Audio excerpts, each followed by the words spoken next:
నల్ల సముద్రం, black see. ఈ పేరు వినగానే మనందరికీ వచ్చే డౌట్, దీనికి ఆ పేరు ఎలా వచ్చిందా అని. అయితే అంతా నల్లగా ఉండే సముద్రం అని అలా అనుకుంటారు. కానీ ఆ సముద్రంలో ఉండే నీటి వల్ల దానికి ఆ పేరు రాలేదు. దానికి ఒక బలమైన కారణమే ఉంది. ఇది జస్ట్ బ్లాక్ సీ మాత్రమే కాదు, ఇందులో ఎన్నో రహస్యాలు దాగి ఉన్నాయి. అంతు చిక్కని మిస్టరీలున్నాయి. ఇక్కడ డైవింగ్కి వెళ్లే వాళ్ళు ఎప్పటికప్పుడు ఎన్నో కొత్త కొత్త విషయాలతో బయటకు వస్తూ ఉంటారు. అయితే సముద్రంలో ఉన్న రహస్యాలను ఛేదించాలని చాలామంది అనుకున్నారు, కానీ ఎవ్వరి వల్ల కాలేదు. ఈ బ్లాక్ సీ తూర్పు యూరప్, పశ్చిమాసియా మధ్య ఉంది. ఇది అట్లాంటిక్ మహాసముద్రానికి ఉపాంతర జలాశయం. ప్రపంచంలోని అతిపెద్ద నీటి సరస్సుల్లో ఒకటి. ఈ సముద్రం పక్కనే ఓ భయంకరమైన తెగవాళ్ళు జీవిస్తూ ఉంటారు. ఇక ఈ సముద్రాన్ని ఎంతో ప్రమాదకరమైన సముద్రంగా చెబుతూ ఉంటారు. నిజం చెప్పాలంటే ఈ సముద్రం ఎప్పుడూ మిస్టరీగానే ఉంటుంది. ఎక్స్ప్లోరర్లు, సైంటిస్టులను ఎప్పుడూ అట్రాక్ట్ చేస్తూ ఉంటుంది. ఈ బ్లాక్ సీ అడుగు భాగంలో ఎన్నో ఆశ్చర్యకరమైన రహస్యాలున్నాయి. ఈ నల్ల సముద్రం 6 దేశాల సరిహద్దులో ఉంది. Ukraine, Russia, Georgia, Turkey, Bulgaria మరియు రొమేనియాల మధ్య ఉంది ఈ బ్లాక్ సీ. ఇది మధ్యధరా సముద్రాన్ని కనెక్ట్ చేసే ఒక ఛానల్. నల్ల సముద్రం తూర్పు యూరోపియన్ దేశాలను ప్రపంచవ్యాప్తంగా ఉన్న మార్కెట్లతో కలిపే ప్రధాన షిప్పింగ్ మార్గం ఇదే.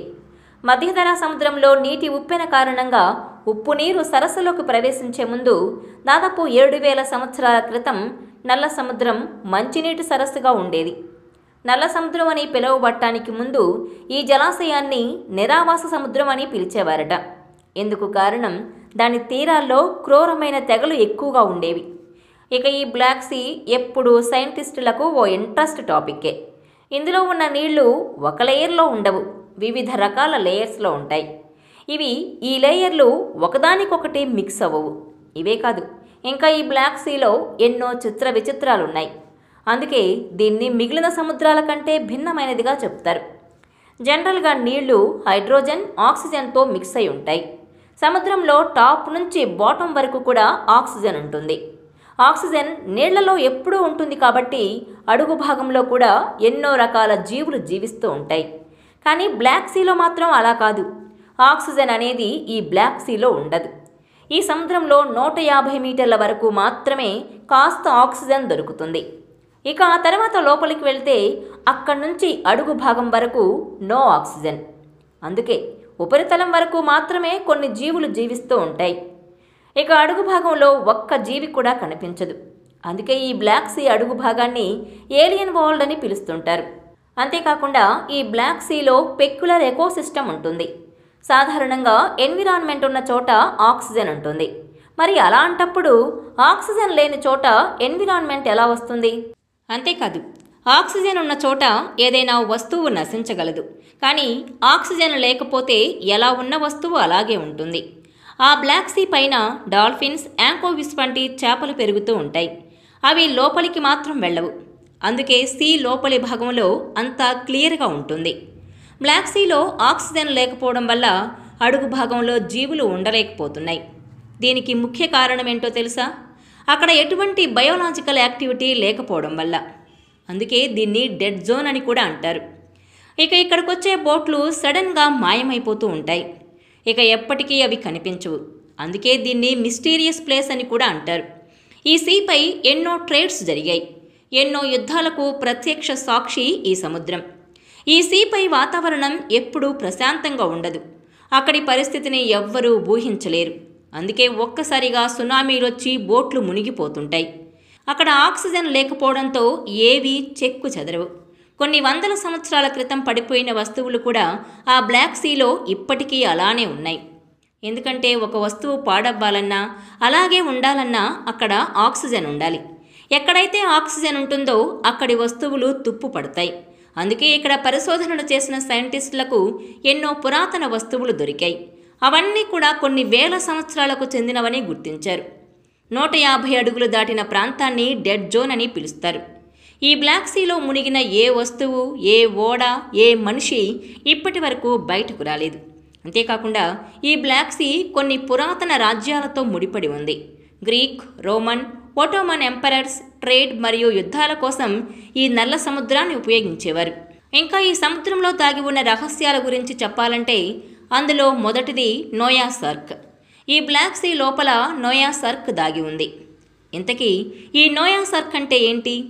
ఒకసారి దేవుడు ఈ భూమిపై ఉన్న పాపాలను తుడిచిపెట్టేయాలనే ఉద్దేశంతో వరదలు, సునామీలు, పెను విపత్తులు సృష్టించాడట. ఆ సమయంలో నోయా అనే వ్యక్తి, ఆయన కుటుంబం మాత్రమే మిగిలి ఉంటుంది. అది కూడా ఒక నావలో వాళ్ళు ప్రయాణిస్తూ ఉండడం, దేవుడు వాళ్లను ఒక ఆర్క్ ద్వారా కాపాడుతాడు. ఆ తర్వాత ఈ ఓడ ఒక మౌంట్ దగ్గర ఆగుతుంది. అదే బ్లాక్ సీ దగ్గర ఉన్న మౌంట్ ఆరారట్. ఇప్పటికీ ఆ ఓడకు సంబంధించి ఎన్నో ఆనవాళ్లున్నాయి. అక్కడ దొరికిన శిథిలాలపై సైంటిస్టులు పరిశోధనలు చేస్తూనే ఉన్నారు.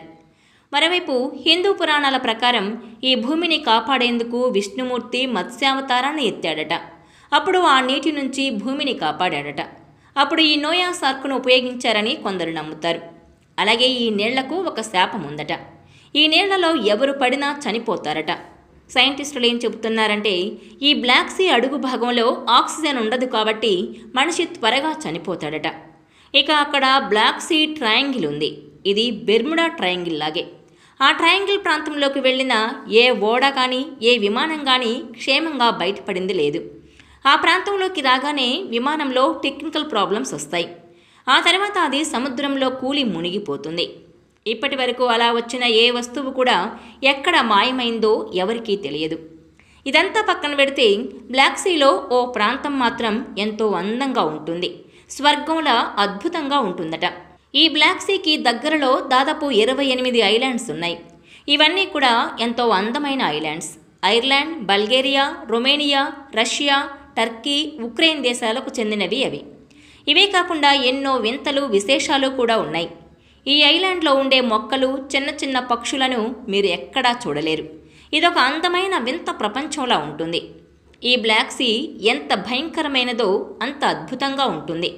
నేచర్ లవర్స్కు ఇక్కడి ఐలాండ్స్ స్వర్గధామం లాంటివి. ఇక ఇంకా అక్కడ అండర్ వాటర్ నది కూడా ఉంది. ఈ బ్లాక్ సీ వాటర్ లోపలి భాగంలో ఈ నది ఉంటుంది. ఇక అక్కడ ఒకప్పుడు ఓ అందమైన అట్లాంటిక్ సిటీ ఉండేదట. అది ఈ నల్ల సముద్రంలో మునిగిపోయింది. దాదాపు 7000 సంవత్సరాల క్రితం ఈ సంఘటన జరిగింది. భయంకరమైన వరదలు రావడంతో ఈ సిటీ మునిగిపోయి బ్లాక్ సీలో కలిసిపోయింది. ఇదే కాకుండా ఈ బ్లాక్ సీలో మరో పురాతనమైన గ్రీక్ సిటీ కూడా ఉన్నట్టు చెప్తారు. ఈ బ్లాక్ సీలో నీళ్లు చాలా ట్రాన్స్పరెంట్గా ఉంటాయి. అందుకే అండర్ వాటర్లో ఉన్న పురాతన కట్టడాలు చాలా క్లియర్గా కనిపిస్తాయి. సైంటిస్టులకు ఈ ప్రాంతంలో ఎన్నో అద్భుతమైన వస్తువులు ఇంకా దొరుకుతూనే ఉన్నాయి. అందులో గోల్డ్ కాయిన్స్ కూడా ఉన్నాయి. అవన్నీ గ్రీకు సామ్రాజ్యానికి చెందిన కాయిన్స్గా గుర్తించారు. ఇవే కాకుండా ఈ బ్లాక్ సీ అండర్ వాటర్లో 2 టన్నెల్స్ కూడా ఉన్నాయి. వీటిని ఒకప్పుడు సీక్రెట్ దారులుగా కూడా వాడేవారట. అలాగే ఈ బ్లాక్ సీలో గ్రీన్ కలర్ లైటింగ్ ఉన్న ఒక గుండ్రటి ఆకారం గల వస్తువు ఉంటుంది. అదేంటన్న దానిపై ఇప్పటి వరకు క్లారిటీ లేదు. అందుకే ఈ బ్లాక్ సీ అనేది చాలా చాలా స్పెషల్.